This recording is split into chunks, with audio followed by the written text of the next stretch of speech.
Hi friends எல்லாம் எப்படி இருக்கீங்க? இன்றைக்கி ஒரு கப் மாவில் 7 புசு புசு பூரி வந்து நம்ம பார்க்க போகிறோம். அதுவும் டிப்ஸோடு சேர்ந்து சொல்ல போகிறோம். வாங்க வீடியோக்குள்ளே பார்க்கலாம். ஃபர்ஸ்ட் வந்து ஒரு கப் அளவுக்கு நம்ம கோதுமை மாவு எடுத்துக்கலாங்க. நல்ல பிராண்டாக இருக்கணும். மாவு வந்து நல்லா ப்ரௌனாக இருக்கணும். 1/4 டீஸ்பூன் ரவை சேர்த்துக்கலாம். ரவை சேர்க்கறதுனால பூரி நல்லா உப்பி வரும். இந்த டிப்ஸ் வந்து ஃபாலோ பண்ணி பாருங்கள். உப்பு வந்து தண்ணீரில் வந்து கரைச்சிட்டு அதுக்கப்புறம் மாவோடு வந்து சேர்த்துக்கணும். இந்த சீக்ரெட் வந்து கண்டிப்பாக ட்ரை பண்ணி பாருங்கள். இப்போ உப்பு போட்டு நல்லா மிக்ஸ் பண்ணியாச்சு. இப்போ அந்த தண்ணியை மாவோடு சேர்த்துட்டு பிசைஞ்சிக்கலாங்க. எப்போவுமே வந்து டைரெக்டாக உப்பு சேர்க்காம தண்ணியில் கலந்து சேர்த்து நீங்கள் பிசைஞ்சு பாருங்கள். நமக்கு டேஸ்ட் நல்லா சூப்பராக இருக்கும். அங்கங்கே திட்டு திட்டாக உப்பு வந்து கரிக்க ஆரம்பிச்சிடும். நீங்கள் அப்படியே வந்து டைரெக்டாக சேர்த்திங்கன்னா இந்த டிப்ஸ் எல்லாம் வந்து நீங்கள் ஃபாலோ பண்ணுங்கள். இப்போ எப்போவுமே வந்து நம்ம பூரிக்காகட்டும் நம்ம மாவு வந்து பிசைகிறோன்னா தண்ணி வந்து தெளித்து தான் நம்ம வந்து அதை பிசைஞ்சு எடுத்துக்கணும். அப்போ தான் நமக்கு வந்து கரெக்டாக இருக்கும். நம்ம அதிகமாக ஊற்றினோம் அப்படின்னா தண்ணி வந்து எக்ஸ்ட்ரா ஆகிறதுக்கு நிறைய சான்சஸ் இருக்குது. பூரி மாவு பிசையும் போது மீடியம் டைட்டில் தான் இருக்கணும். அதாவது நம்ம ரொம்பவும் வந்து சாஃப்டாக இல்லாமல் ரொம்ப வந்து டைட்டாகவும் இல்லாமல் நம்ம வந்து அதை ஈவனாக வந்து பிசைஞ்சு எடுத்துக்கணும். பார்த்தீங்கன்னா இது எப்படி கண்டுபிடிக்கிறது அப்படின்னு பார்த்தீங்கன்னா கையில் வந்து அழுத்தினோம் அப்படின்னா லேசாக வந்து நமக்கு லைட்டாக டென்ஷன் கொடுக்கும். அந்த ஸ்டேஜில் இருக்கும்போது நம்ம வந்து கரெக்டாக அளவாக இருக்குங்க. மாவு நல்லா ஊறணும். இப்போ மூடி போட்டுட்டு ஒரு 20 நிமிஷம் வந்து ரெஸ்ட்டில் இருக்கட்டும். இப்போ 20 நிமிஷம் வந்து ஆயிடுச்சு. நம்ம வந்து ஓப்பன் பண்ணிக்கலாம். நம்ம மாவை வந்து அழுத்தி பார்த்தோம் அப்படின்னா லைட்டாக வந்து டைட்டாக இருக்கணும். ரொம்பவும் லூஸாக இருக்கக்கூடாது. தண்ணி வந்து அதிகமாக சேர்க்கக்கூடாது. ஊற வைக்கிறது ரொம்ப முக்கியம். இந்த மாதிரி தொட்டு பார்த்தோம் அப்படின்னா நமக்கு வந்து லைட்டான ஒரு ஃபீல் இருக்கணும் டைட்டாக. இந்த மாதிரி ஸ்டேஜ் வந்து கரெக்டாக இருக்கும். இப்போ வந்து திரட்டி எடுத்துக்கலாம். பூரி மாவு நல்லா சாஃப்டாக இருக்கணும். நல்லா உப்பி வரணும்னா 1 டீஸ்பூன் நீங்கள் வந்து நெய்யோ அல்லது எண்ணெயோ வந்து சேர்த்துட்டு பிசைஞ்சிங்க அப்படின்னா நல்லா உப்பி வரும். நல்லா சாஃப்டாக இருக்கும். ஃபஸ்ட்டு இந்த மாவை வந்து நம்ம ரோல் பண்ணிவிட்டு அதுக்கப்புறம் ஒரு 6 பீஸை வந்து இதில் நம்ம கட் பண்ணி எடுத்துக்கலாம். அந்த 7வது பீஸு எங்கே அப்படின்னு நீங்கள் கேட்பீங்க. அது வந்து நம்ம மாவு எக்ஸ்ட்ரா கிடைக்கிற அந்த மாவில் தான் நம்ம வந்து 7வது பீஸாக வந்து செய்ய போகிறோம். நீங்கள் வீடியோ வந்து ஸ்கிப் பண்ணாமல் பார்த்தீங்கன்னா உங்களுக்கே வந்து புரியும் ஃப்ரெண்ட்ஸ். இப்போ நம்ம வந்து மாவெல்லாம் வந்து உருட்டி எடுத்தாச்சு. இந்த சைஸ் பார்த்திங்கன்னா எலுமிச்சம்பழம் அளவுக்கு நம்ம வந்து சைஸ் வந்து உருட்டி எடுத்தாச்சு. இது நல்லா சமப்படுத்திக்கிட்டு அதுக்கப்புறம் நம்ம வந்துட்டு மாவு எதுவும் சேர்க்க போகிறதில்ல. அப்படியே தான் நம்ம வந்து மாவை வந்து தேய்ச்சி எடுக்க போகிறோம். இப்போ பார்த்திங்கன்னா நம்ம சரியான அளவில் வந்து நம்ம மாவு வந்து பிசைஞ்சு இருக்கிறோம். அதனால் நமக்கு எந்த மாவுமே தேவைப்படாது. அப்படி ஒருவேளை மாவு சேர்த்து நம்ம வந்து இது திரட்டி எடுத்தோம் அப்படின்னா நம்ம எண்ணெயில் போடும்போது பார்த்திங்கன்னா கீழே வந்து கருகி போயிட்டு எண்ணெய் வந்து கருப்பாக ஆரம்பிச்சிடும். அந்த பூரி மேலேயுமே வந்து கருப்பு கருப்பாக வந்து படிஞ்சிருக்கும். அதனால் வந்து மாவு வந்து சேர்க்கலிங்க ஃப்ரெண்ட்ஸ்.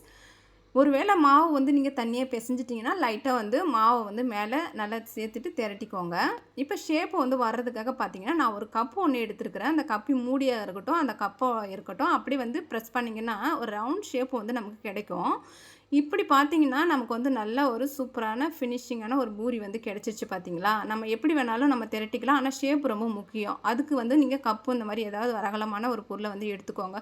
இதோட தின் அப்படின்னு பார்த்தீங்கன்னா 3 to 4 mm வந்து எடுத்துக்கிட்டேன். நீங்கள் வந்து அதுவும் தெரியல அப்படின்னு பார்த்தீங்கன்னா நீங்கள் வந்து ₹1 காயின் இருக்கு இல்லையா, அதை மேலே வச்சு அந்த ஓரங்கள் வந்து டெஸ்ட் பண்ணி பாருங்கள். அதோட சைஸ் இதோட சைஸ் ஒன்றா இருந்துச்சு அப்படின்னா உங்களோட பூரி வந்து இந்த சைஸில் போட்டிங்கன்னா நல்லா உப்பி வரும், எண்ணெய் குடிக்காது. இப்போ நம்ம 1 கப்பு தான் மாவு எடுத்திருந்தோம். 7 பூரி வந்து ரெடி பண்ணி வச்சாச்சு. அடுத்து வந்து நம்ம எண்ணெயை வந்து நல்லா காய வச்சு எடுத்துக்கணும். எண்ணெய் காயறது ரொம்ப ரொம்ப முக்கியங்க. எண்ணெயை வந்து நல்லா சூடு பண்ணிவிட்டு அதுக்கப்புறம் தான் நம்ம பூரியை வந்து போடணும்.